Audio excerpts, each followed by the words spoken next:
bilang bahagi ng patuloy na pagsusulong ng youth empowerment at leadership development.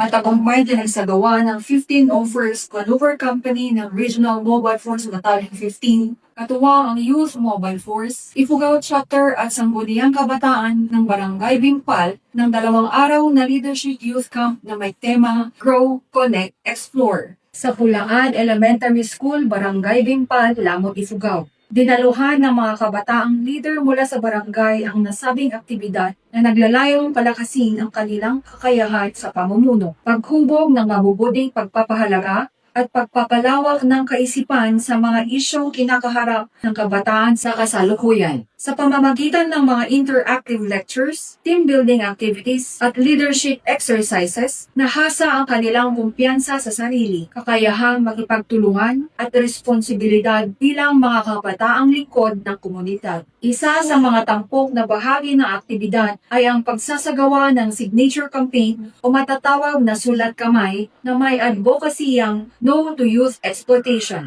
na naglalayong palawakin ang kaisipan ng mga kalahok laban sa anumang uri ng pag-aabuso, pananamantala at maling impluensya sa kabataan. Hinikayat din ang mga kalahok na maging aktibong tagapagtaguyod ng karapatan at kapakanan ng kabataan sa kanilang komunidad. Naging daan din ang Youth Camp upang higit na mapalakas ang samahan, pagkakaisa at pakikipagkapwa ng mga kalahok habang natututunan nila ang kahalagaan ng sama-samang pagkilos sa pagtugon ng mga suliranin ng kanilang komunidad. Ang matagumpay na pagsasagawa ng Leadership Youth Camp ay nagpapatunay ng matatag na pagkakaisa ng Philippine National Police, mga youth organizations at mga opisyal ng barangay sa paghubog ng susunod na henerasyon ng mga leader. Sa pamamagitan ng mga ganitong programa, patuloy na naipapakita ang kanilang pangako sa paglinang ng mga kabataang magiging katuwang sa pagsulong ng kapayapaan,